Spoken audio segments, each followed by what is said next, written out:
नमस्कार दोस्तों, आज मैं आपको गणेश भगवान की कहानी सुनाने जा रही हूँ। प्रेम से बोलिए गणेश भगवान की जय हो। एक समय की बात है, गणेश भगवान अपने भक्तों की परीक्षा लेने के लिए धरती लोक पर आए और छोटे बच्चे का रूप लेकर एक मुट्ठी चावल और एक चम्मच में दूध लेकर एक गांव में गए। वहाँ पर सबसे कहे मेरे दूध और चावल का खीर बना दो, पर किसी ने भी नहीं बनाई। वहीं पर एक बुढ़िया माई बैठी थी। उन्होंने कहा, बेटा लाओ मैं बना देती हूँ।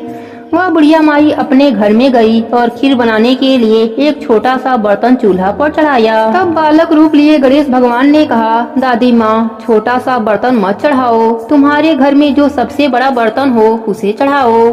बुढ़िया माई ने बालक का मन रखने के लिए बड़ा सा बर्तन चढ़ा दिया। वह देखती ही रह गई कि वह जो थोड़े से चावल उस बड़े से बर्तन में डाले थे वह तो पूरा भर गया है। गणेश भगवान ने कहा, दादी माँ मैं नहा धोकर आता हूँ। जब खीर तैयार हो गई तो बुढ़िया माई के पोते पोती खीर खाने के लिए रोने लगे। बुढ़िया माई ने कहा, गणेश भगवान तेरा भोग लगना, कहकर चूल्हे में थोड़ी सी खीर डाल दी और कटोरी भरकर बच्चों को दे दिया।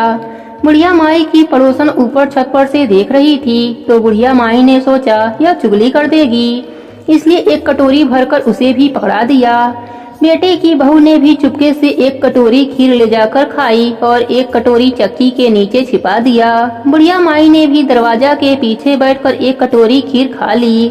उसके बाद बुढ़िया माई ने कहा, अरे गणेशा खीर खा ले, मैं तो तेरा ही इंतजार कर रही थी। तब गणेश भगवान ने कहा, दादी माँ मैंने तो खीर पहले ही खा लिया। बुढ़िया माई ने कहा, कब खाई? गणेश भगवान ने कहा, जब तेरे पोते पोती ने खाई तब खाई थी, जब तेरी पड़ोसन ने खाई तभी भी खाई थी, जब तेरी बहू ने खाई तब भी खाई थी, जब तूने खाई तो मेरा पूरा पेट भर गया। बुढ़िया माई ने कहा, बेटा तेरी सारी बात सच है, लेकिन बहू बेचारी तो सुबह से काम में लगी है, तो फिर उसने खीर कब खाई? गणेश भगवान ने कहा, चक्की के नीचे देख जूठा कटोरा पड़ा है, तूने तो मेरे भोग लगाया, वह तो बिना भोग के ही खा गई।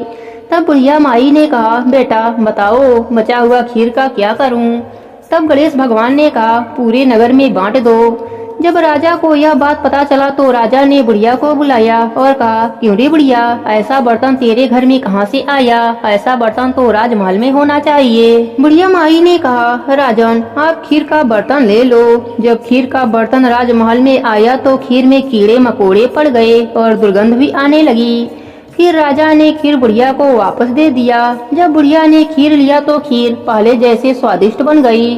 फिर बचा हुआ खीर बुढ़िया माई गणेश भगवान के कहने पर झोपड़ी के कोनों में गाड़ दिया। सुबह बहू ने फावड़ा लेकर पूरे घर को खोद दिया पर कुछ भी नहीं मिला। तब बुढ़िया ने सुई से खोदना चालू किया तो टन टन करते 2 धन से भरे घड़े निकल आए। बहू ने कहा, गणेशा तो साचो है। तब बहू ने कहा, गणेश जी तो भावनाओं के भूखे हैं। सुबह तक बुढ़िया माई का घर अन्य धन से भर गया, झोपड़ी की जगह महल हो गया।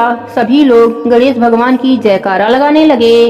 हे गणेश जी महाराज, जैसे आपने बुढ़िया माई पर कृपा करी उसी तरह हम सब पर भी अपनी कृपा बनाए रखना। कहानी अधूरी हो तो पूरी करना, पूरी हो तो मान रखना। प्रेम से बोले गणेश भगवान की जय हो।